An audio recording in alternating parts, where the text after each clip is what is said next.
अस्सलामु अलैकुम वरहमतुल्लाहि वबरकातुहू।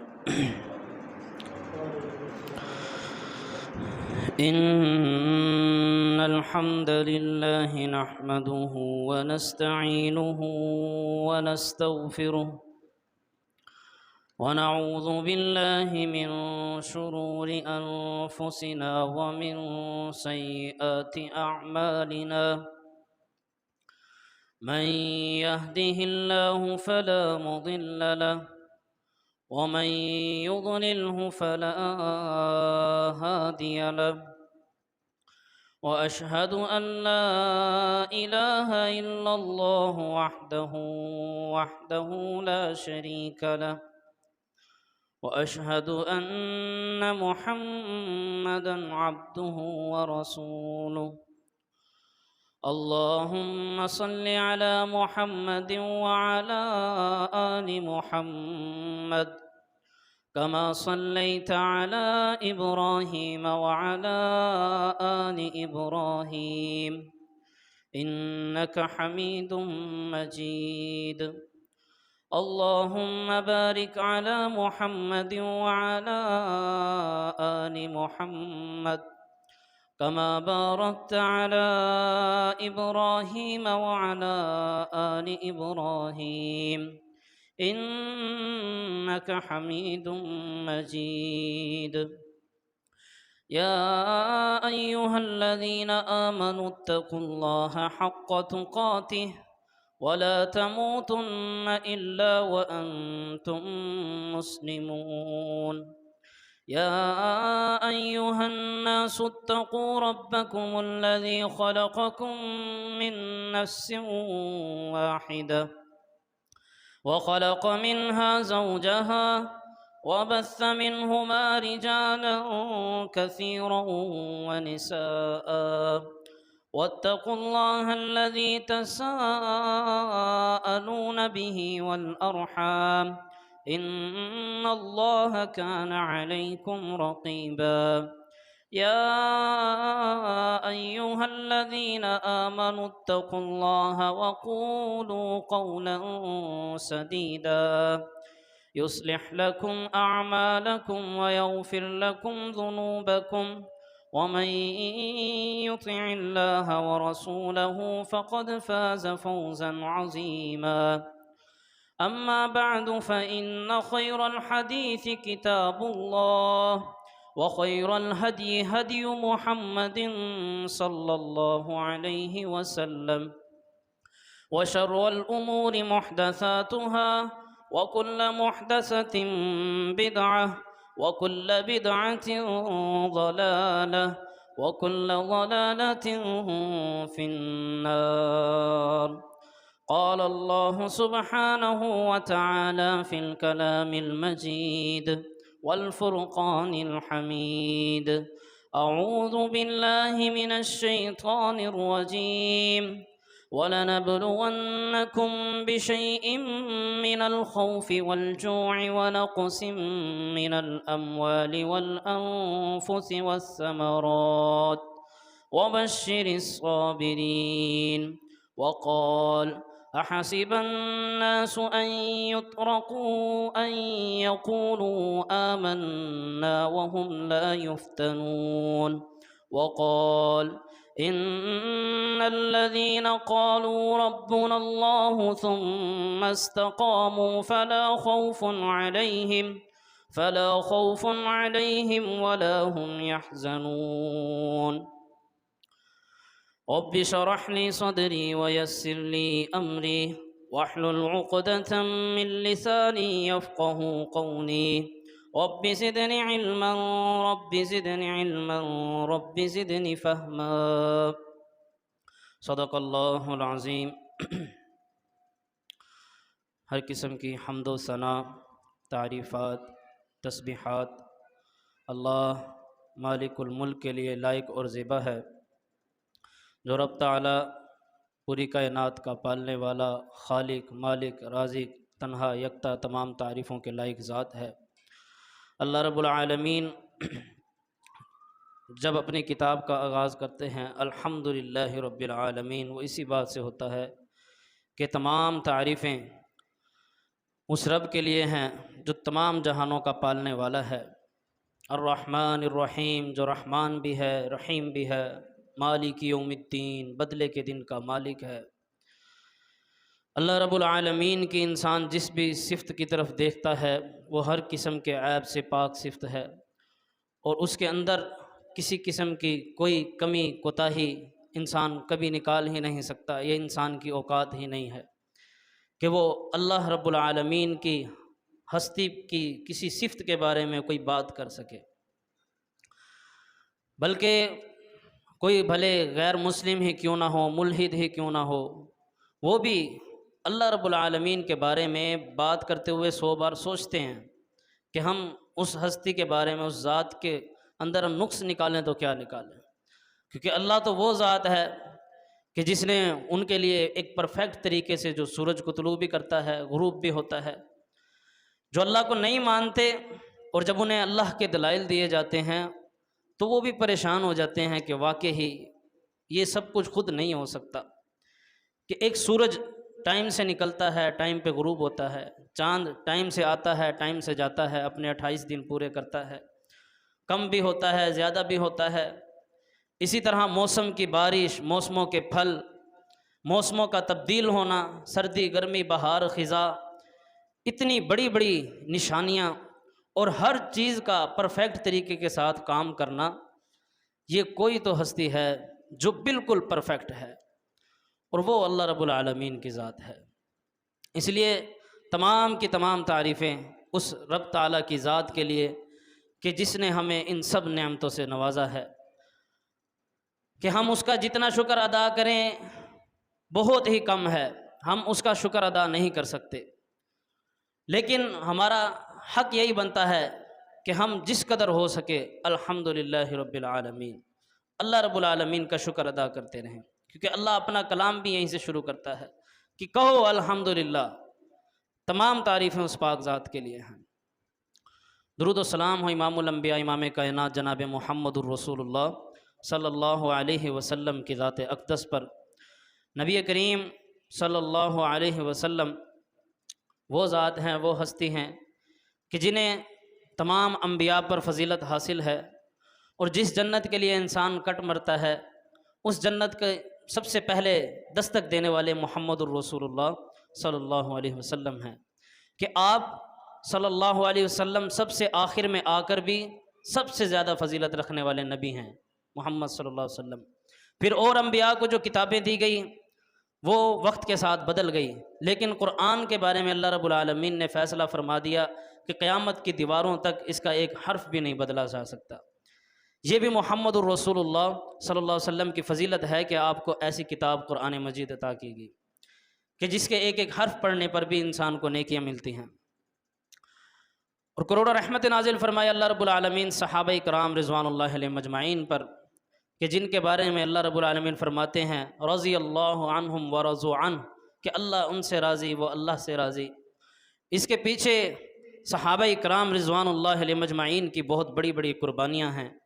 ये ऐसे ही उन्हें लक़ब नहीं मिल गए, ऐसे ही अल्लाह ने कुरान में उन्हें यह बात नहीं कह दी कि रज़ी अल्लाहु अन्हुम व रज़ू अन्हु, कि अल्लाह उनसे राज़ी, वो अल्लाह से राज़ी हो गए।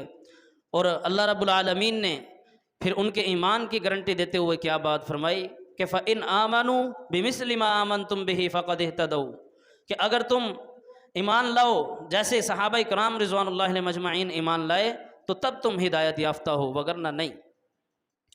तो सहाबा इकराम रिज़वानुल्लाहि अलैहिम अजमाइन, कोई गरीब सहाबी, कोई अमीर सहाबी, कोई गोरा है, कोई काला है, कोई कम उम्र का, कोई ज़्यादा उम्र के, मुख्तलिफ सहाबा, कोई दौलत में बहुत ज़्यादा तो कोई ग़ुलामी में बिल्कुल ही नीचे दर्जे के, लेकिन सब ने अपनी जगह पे रहते हुए वो किरदार अदा किया कि जिसकी मिसाल हमें उससे पहले भी नहीं मिलती, जो मुहम्मदुर रसूलुल्लाह सल्लल्लाहु अलैहि वसल्लम के सहाबा इकराम रिज़वानुल्लाहि अलैहिम अजमाइन ने किरदार अदा किया, कि ना उससे पहले मिसाल मिलती है ना उसके बाद कोई मिसाल मिलती है।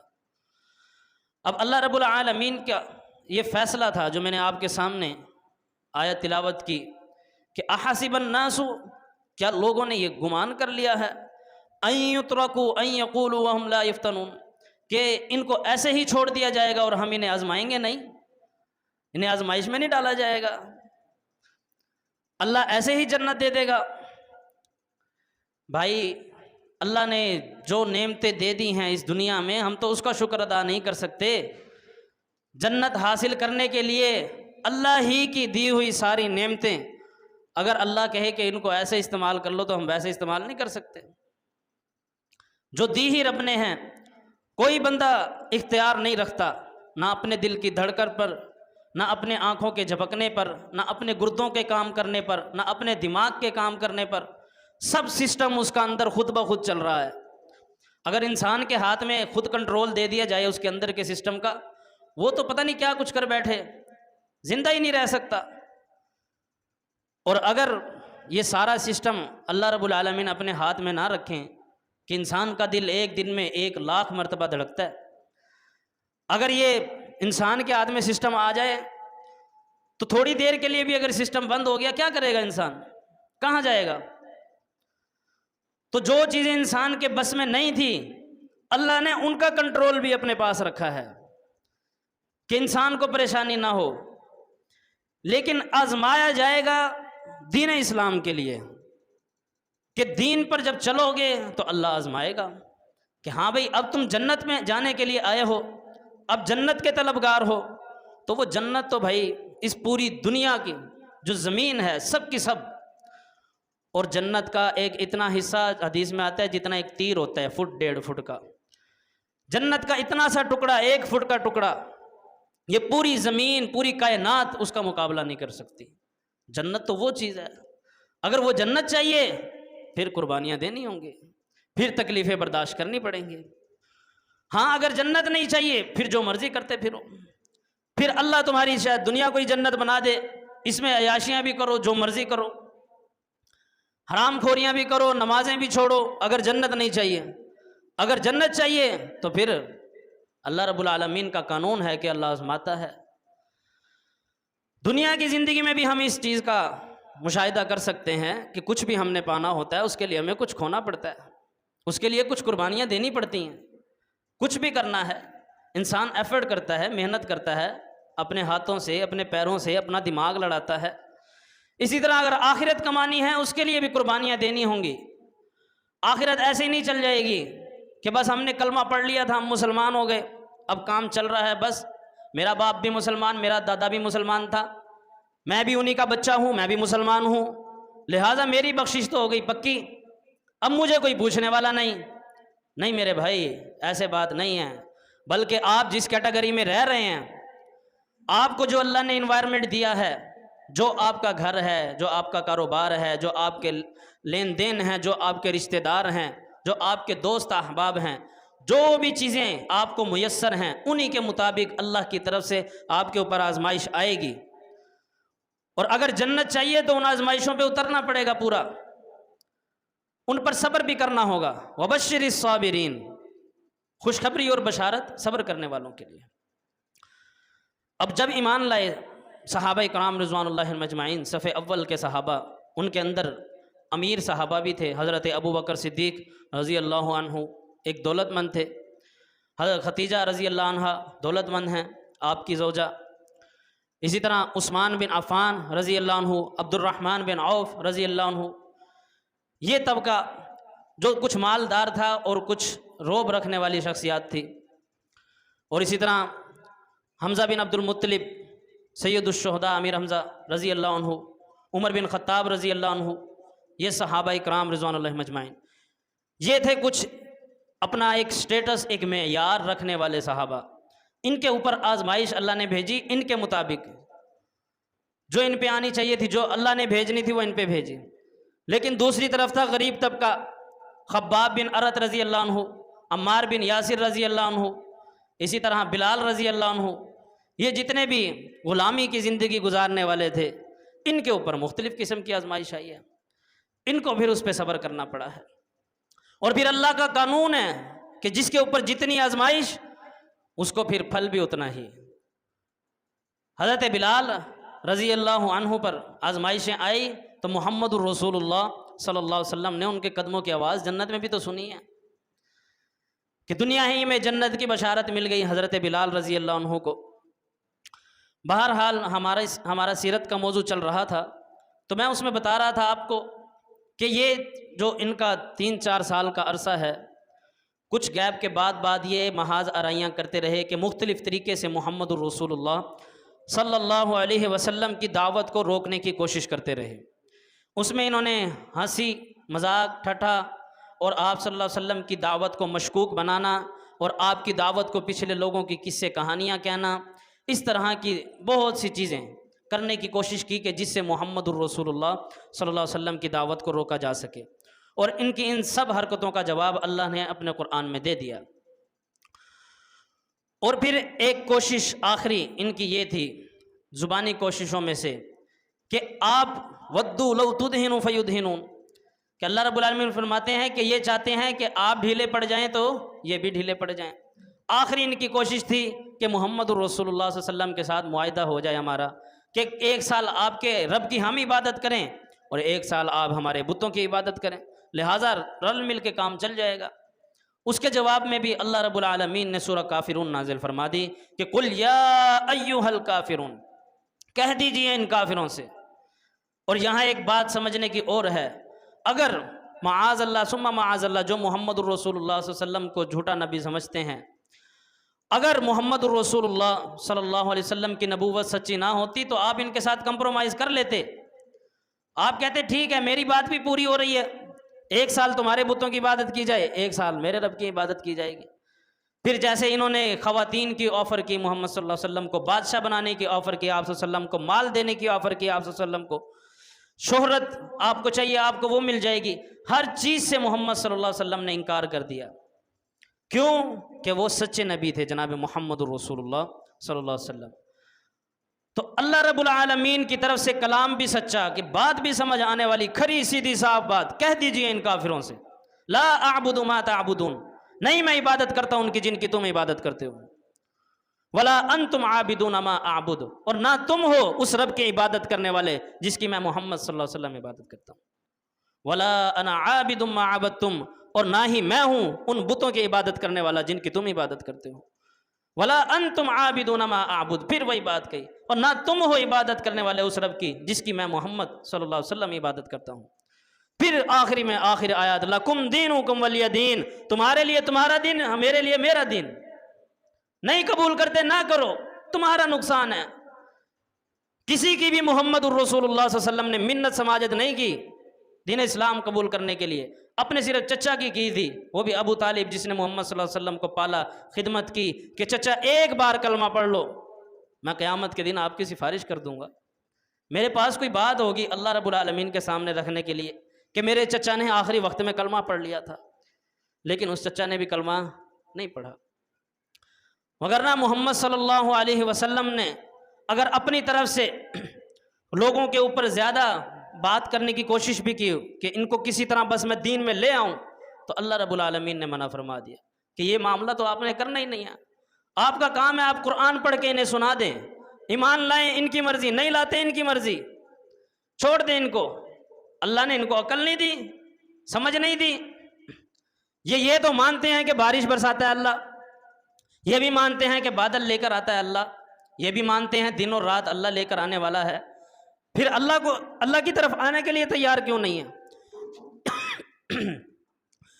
तो मोहम्मद रसूलुल्लाह सल्लल्लाहु अलैहि वसल्लम को कुछ लोगों के बारे में तो अल्लाह रब्बुल आलमीन ने यहाँ तक बात फरमाई कुरान में, सूरह बकरा के शुरू में, इन्नल्लज़ीना कफ़रू सवाउन अलैहिम, कि बेशक वो लोग जिन्होंने कुफ्र किया, सवाउन अलैहिम, ए नबी अलैहिस्सलाम बराबर है, एक जैसा ही है, अनज़रतहुम, आप इन्हें डराएं, अम लम तुनज़िरहुम, या ना डराएं, ला युमिनून, ये ईमान नहीं लाएंगे। कुछ बंदों के बारे में मोहर लग चुकी थी कि ख़तम अल्लाहु अला क़ुलूबिहिम, इनके दिलों पे तो अल्लाह ने मोहर लगा दी है। ए मोहम्मद सल्लल्लाहु अलैहि वसल्लम, ए हमारे नबी, आपके समझाने और डराने से भी इनको अब फ़र्क नहीं पड़ेगा, ला युमिनून, ये ईमान नहीं लाएंगे, इनको छोड़ दें, इनकी फ़िक्र ना करें। और कई मकामात पे फरमाया कि आप इनके पीछे अपने आप को हलाक कर डालेंगे, इनको इनके हाल पे छोड़ें। आपका काम था दावत पहुंचाना, पैगाम देना, अब ईमान लाएं, इनकी मर्जी, नहीं लाते इनकी मर्जी। अगर ईमान लाएंगे, कुर्बानियां देंगे, तो अल्लाह रब्बुल आलमीन इनको फिर वो अजर भी तो देगा जो ये सोच भी नहीं सकते, वो नेमतें भी तो देगा जिसका ये तसव्वुर भी नहीं कर सकते। अल्लाह कुछ भी फ्री में बंदे से नहीं ले रहा, बल्कि वो तो दे रहा है, दुनिया में भी दे रहा है, आखिरत में भी इंसान को नवाजना चाहता है। ये तो बंदे की मर्जी है कि वो अल्लाह की तरफ आता है या नहीं आता।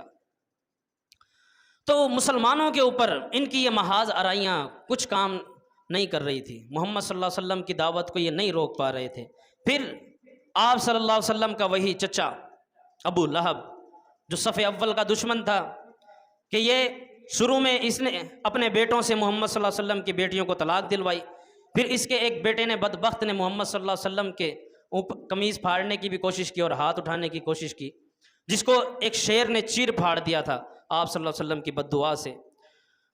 और फिर यही अबू लहब था कि जब आप सल्लल्लाहु अलैहि वसल्लम ने दावत का आगाज़ किया, ख़ानदान को दावत दी, उस मौके पर भी अबू लहब ही खड़ा होकर सबसे पहले मुखालफत करने लगा। सफ़ा पहाड़ी पर भी सफ़े अव्वल पर ये खड़ा हुआ है बदबख्त। फिर हज के मौका पर मोहम्मद रसूलुल्लाह सल्लल्लाहु अलैहि वसल्लम जब लोगों को दावत देते, जिसको दावत देते, पीछे से ये जाकर कहता कि मोहम्मद सल्लल्लाहु अलैहि वसल्लम जो है ये मेरा भतीजा माअज़ल्लाह, ये तो जादूगर है, ये ऐसा है, ये वैसा है। आप सल्लल्लाहु अलैहि वसल्लम की दावत को रद्द करने की कोशिश करता। अब यही अबू लहब चचा है कि कुरैश के सरदार सब जमा हैं। बैतुल्लाह के करीब दारुन नदवा एक जगह थी जहाँ ये कुरैश के सरदार जमा हुआ करते थे मीटिंग के लिए। कोई भी ज़रूरी बात होती, कोई भी काम की बात होती, ये दोपहर में क्या करते, इस दारुन नदवा में सब के सब जमा होते। अब इन्होंने कहा कि हमारा कोई भी प्लान मोहम्मद सल्लल्लाहु अलैहि वसल्लम के ख़िलाफ़ जो हम कर रहे हैं वर्क नहीं कर रहा, उसका कोई हमें नतीजा नज़र नहीं आ रहा। लिहाजा 25 सरदारों में उन सब का बड़ा बनाया अबू लहब को कि सबसे बड़ा ये है हमारी इस मीटिंग का। अब अबू लहब बदबख्त तो वो था कि जिसका पहले दिन से यही मौक़िफ़ था कि मुसलमानों के ऊपर जुल्म और तशद्दुद किया जाए, ये ऐसे नहीं मानेंगे।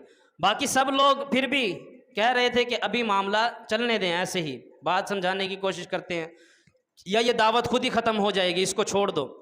लेकिन अबू लहब बहुत एक आला लेवल का दुश्मन था मोहम्मद रसूलुल्लाह सल्लल्लाहु अलैहि वसल्लम का, सगा चचा होने के बावजूद, कि उसने हर मोड़ पर मोहम्मद सल्लल्लाहु अलैहि वसल्लम की मुखालफत की। अब 25 सरदारों की कमेटी बैठी, उन्होंने ये फ़ैसला किया कि अब जो है इनके ऊपर जुल्म करना हम शुरू करते हैं, कि जिसके अंडर में जो मुसलमान है वो उसको जिस कदर हो सके हाथ के साथ, डंडे के साथ, तलवार के साथ, या जुल्म तशद्दुद करके, जैसे भी करके इनको दीन से पीछे हटाओ। ये तो दिन ब दिन बढ़ते जा रहे हैं, इनको रोको। अब ये मोहम्मद रसूलुल्लाह सल्लल्लाहु अलैहि वसल्लम के साथ तो ये हरकत नहीं कर सकते थे। आप सल्लल्लाहु अलैहि वसल्लम की तो हस्ती, आपकी ज़ात ही ऐसी है कि उसका सामना ही एहतराम और इकराम के साथ किया जा सकता है, उसके अलावा किया ही नहीं जा सकता। मोहम्मद रसूलुल्लाह सल्लल्लाहु अलैहि वसल्लम हस्ती ऐसी है। अब उन आप सल्लल्लाहु अलैहि वसल्लम के ऊपर तो इनका जोर नहीं चला।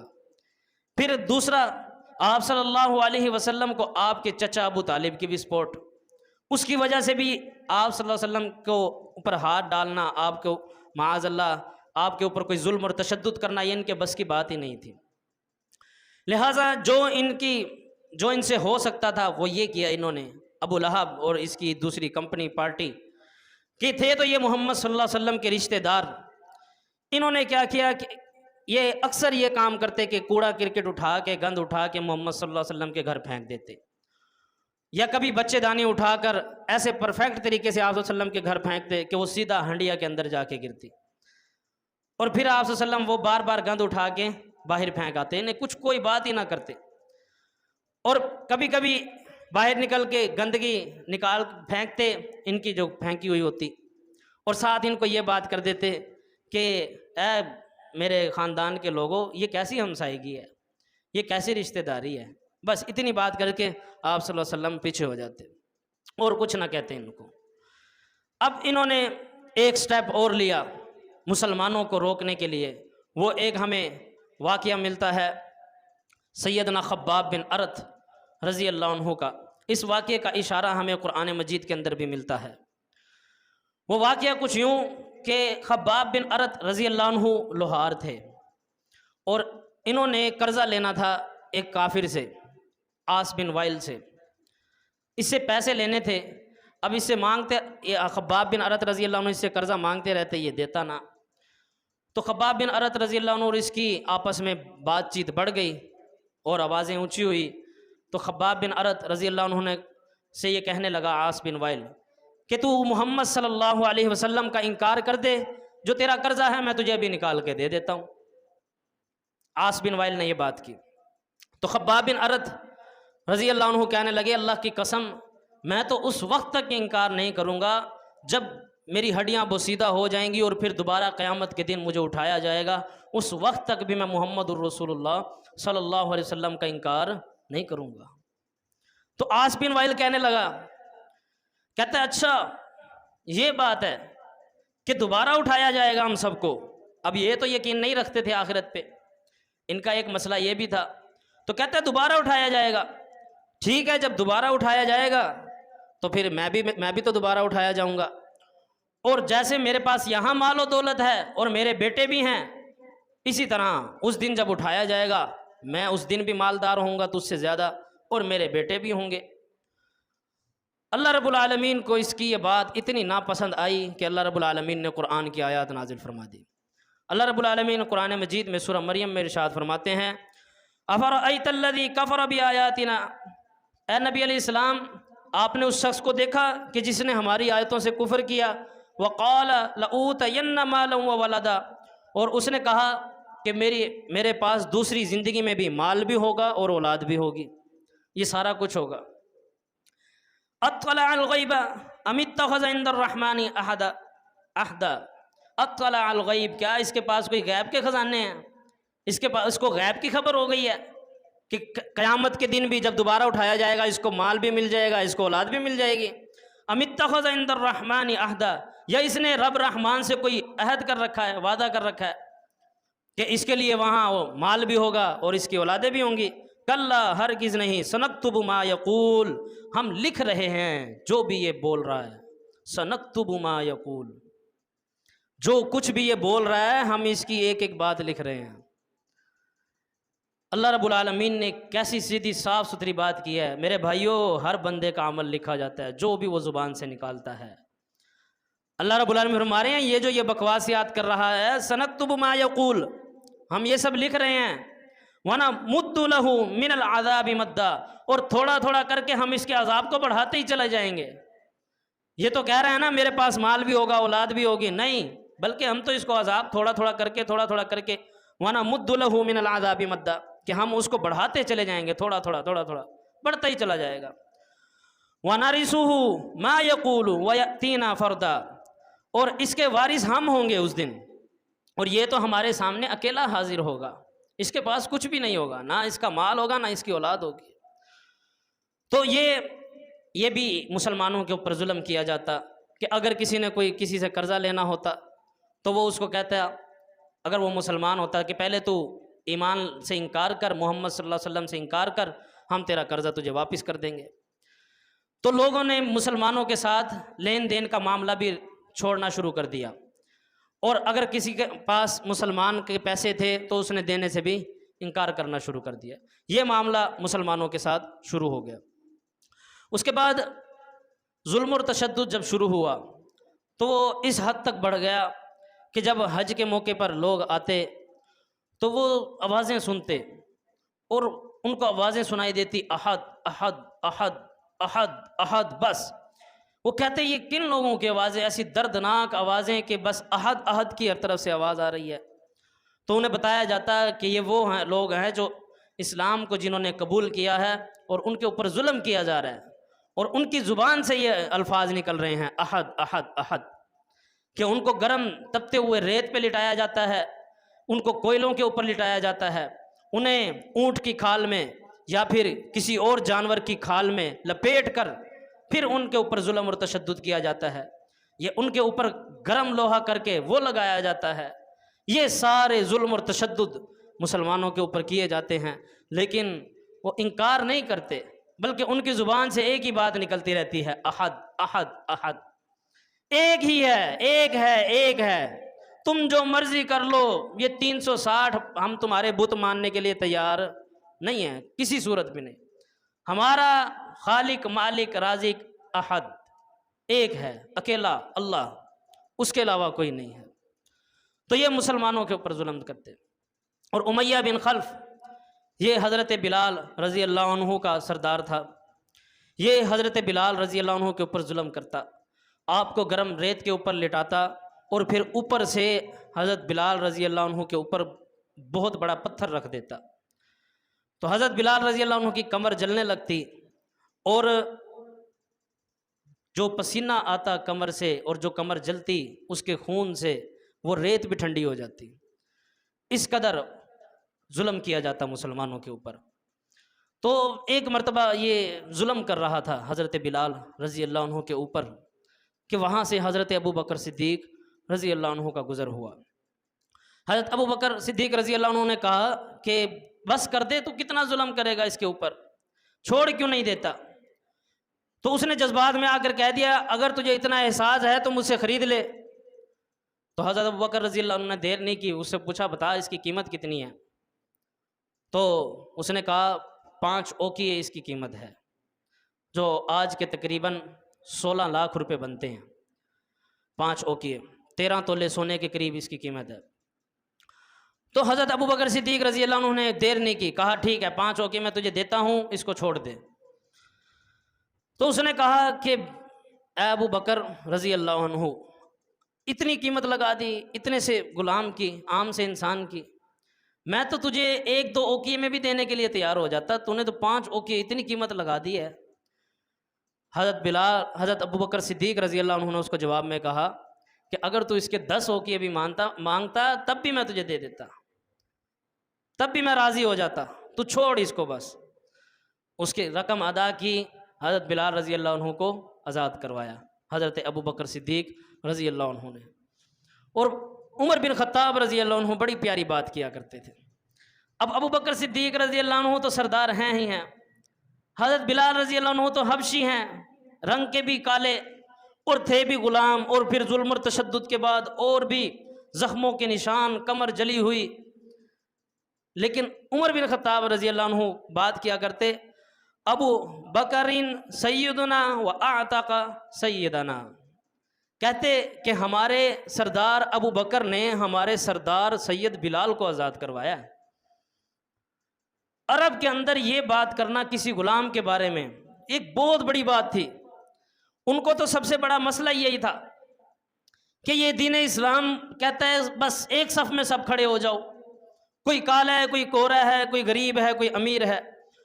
तो उमर बिन ख़त्ताब रज़ी अल्लाह अन्हु कहते, और ख़ुद बहुत बड़ी शख्सियत, एक मकाम रखने वाले थे, ईमान लाने से पहले मुशरिकीन के सरदार सफ़े अव्वल पर रखते थे मशवरे के लिए उमर बिन ख़त्ताब रज़ी अल्लाह अन्हु को।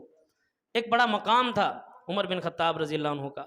और दूसरी तरफ हज़रत बिलाल रज़ी अल्लाह अन्हु एक ग़ुलाम है, लेकिन उनको सैयद भी कह रहे हैं और सरदार भी कह रहे हैं। कहते हैं अबू बकर, हमारे सैयद अबू बकर ने हमारे सरदार बिलाल सैयद को आज़ाद करवाया है। तो ये मोहब्बत थी सहाबा कराम रिज़वानुल्लाह अलैहिम मजमाइन की आपस में। फिर अब ये अबू जहल, अबू लहब के तो आपने मज़ालिम सुना, अबू जहल ये करता मुसलमानों के ऊपर जुल्म, जो देखता कि ये ग़ुलाम हैं, ये कमज़ोर तबके के लोग हैं, ये बदला नहीं ले सकते, जो मुसलमान हुए हैं उनके ऊपर बहुत ज़्यादा जुल्म और तशद्दुद करता। और जिनके बारे में देखता कि मैं इनके ऊपर हाथ नहीं उठा सकता, उनके ऊपर ज़ुबान से काम लेता, गालम गलोच करता, लान तान करता। अब आले यासिर जो थे, जो अम्मार बिन यासिर रज़ी अल्लाह अन्हु, खुद यासिर रज़ी अल्लाह अन्हु भी सहाबी हैं, उनके बेटे अम्मार रज़ी अल्लाह अन्हु भी सहाबी हैं, और उनकी बीवी भी सहाबिया हैं।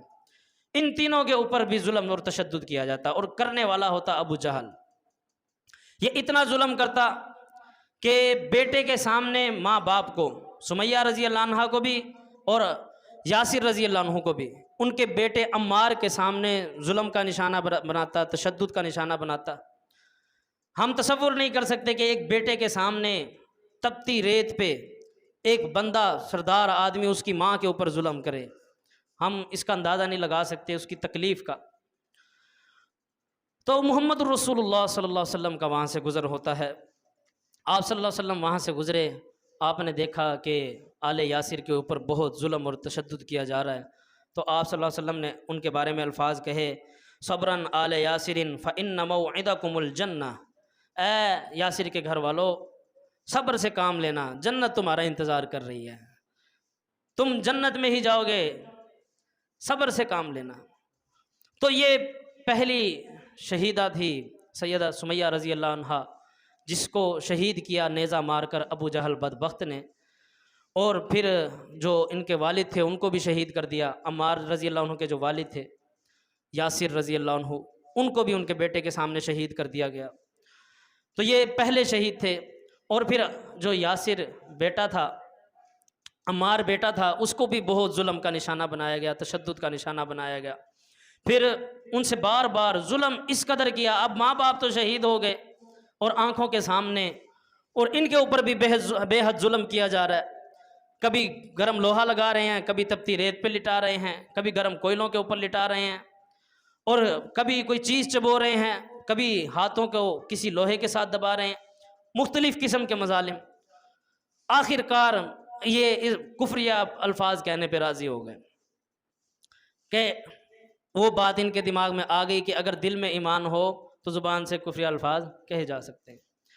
तो बोल पड़े, जो वो डिमांड कर रहे थे बार बार बार बार बार बार ज़ुबान से निकल गया बात कि शायद अब ये मुझे छोड़ देंगे। छोड़ तो दिया उन्होंने, इसलिए अम्मार बिन यासिर रज़ी अल्लाह अन्हु बच भी गए।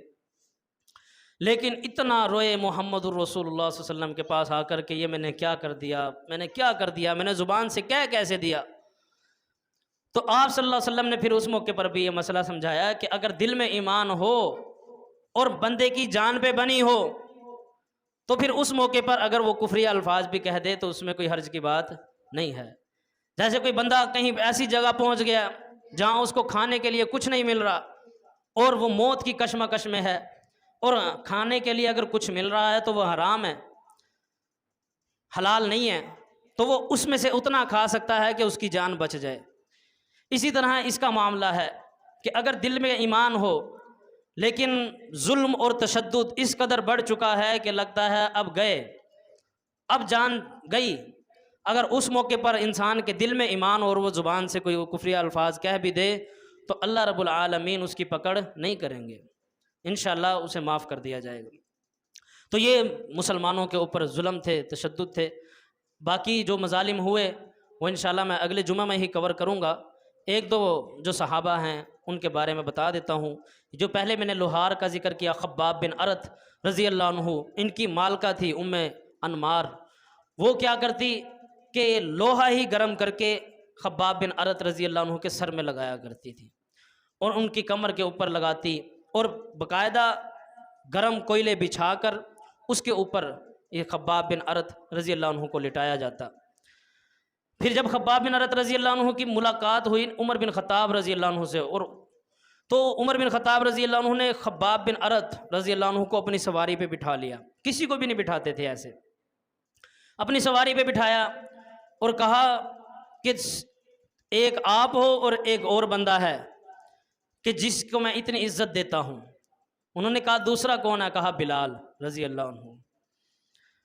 फिर कहा तुमने बड़ी तकलीफ़ें उठाई हैं दीन इस्लाम के लिए। तो उन्होंने कहा ए उमर बिन ख़त्ताब रज़ी अल्लाह अन्हु, आप मेरी कमर तो देखें। जब कमर दिखाई तो उसके ऊपर खड्डे पड़े हुए थे बाकायदा, खब्बाब बिन अरत रज़ी अल्लाह अन्हु की कमर पर, और पूरी जली हुई थी। जिस्म के ऊपर हर जगह लोहे से दागने के निशान थे। इतना जुल्म और तशद्दुद मुसलमानों के ऊपर किया गया इस दावत को रोकने के लिए, लेकिन वो डटे रहे डटे रहे डटे रहे। उन्होंने दीन इस्लाम को नहीं छोड़ा।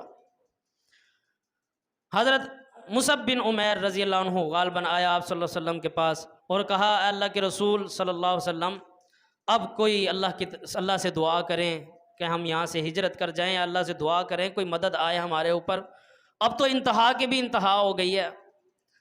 तो आप सल्लल्लाहु अलैहि वसल्लम ने फरमाया कि तुमसे जो पहले लोग थे उनको आरे के आगे रख दिया जाता था और फिर कहा जाता था कि अपने दीन से फिर जाओ, वो फिर भी नहीं फिरते थे। फिर उन्हें उठा के ज़मीन को खोद के आधा उसके अंदर दफन करके फिर आरी के साथ उनकी गर्दनें काट दी जाती थी। ये चीज़ भी उनको उनके दीन से फिरने नहीं देती थी। अब ऐसी तरबियत करने वाले नबी हों मोहम्मद सल्लल्लाहु अलैहि वसल्लम, फिर सहाबा इकराम रिज़वानुल्लाहि अलैहिम मजमाइन में उनके सब्र के क्या कहने, उन्होंने जो सब्र करके दिखाया। इसलिए अल्लाह रब्बुल आलमीन ने फरमाया फ़इन आमनू बिमिस्लि मा आमनतुम बिही फ़क़द इह्तदौ, इन जैसा ईमान लाओगे तो हिदायत याफ्ता हो, वगरना नहीं। और फरमाया अहासिबन नासु अन युत्रकू अन यक़ूलू वहुम ला युफ्तनून, कि क्या लोगों ने गुमान कर लिया है कि उन्हें यूं ही छोड़ दिया जाएगा और हम उन्हें आजमाइश में नहीं डालेंगे, हम उन्हें तकलीफ़ से नहीं गुजारेंगे। हरगिज़ नहीं, बल्कि इन्हें आजमाया भी जाएगा, इन्हें तकलीफ़ से भी गुजारा जाएगा। तो ये चीज़ें तो कन्फर्म हैं कि हर बंदे के ऊपर उसके मुताबिक आजमाइश आती है, जो अल्लाह ने उसको सहूलियात दी हैं, जो चीज़ें उसको मिली हुई हैं। किसी पे माल की आजमाइश, किसी पे बेटे की बीमारी की आजमाइश, किसी पे उसकी अपनी बीमारी की आजमाइश, किसी के ऊपर उसकी बीवी की बीमारी की आजमाइश, किसी को घर नहीं दिया, किसी को घर दे दिया, किसी को घर दिया है तो उसको और परेशानियाँ बहुत दे दी हैं। यानी मुख्तलिफ़ किस्म की आजमाइशें अल्लाह रब्बुल आलमीन की तरफ से बंदे पे आती हैं, कि कभी कारोबार की परेशानियाँ, कभी औलाद की रिश्ते करने की परेशानियाँ, कभी माँ बाप के दुनिया से उठ जाना, कभी औलाद का दुनिया से चले जाना, यानी बेइंतहा जो इंसान सोच भी नहीं सकता, अचानक वो काम हो जाता है और उसकी ज़िंदगी बदल के रह जाती है। लेकिन इन सब आजमाइशों पर खुशखबरी उसके लिए है, वबश्शिरिस साबिरीन, जो सब्र करने वाला है, जो सब्र से काम लेगा। अल्लाह रब्बुल आलमीन से दुआ है अल्लाह रब्बुल आलमीन हक़ बात को समझकर अमल करने की तौफ़ीक़ अता फ़रमाए। व आखिरु दावाना अनिल हम्दुलिल्लाहि रब्बिल आलमीन।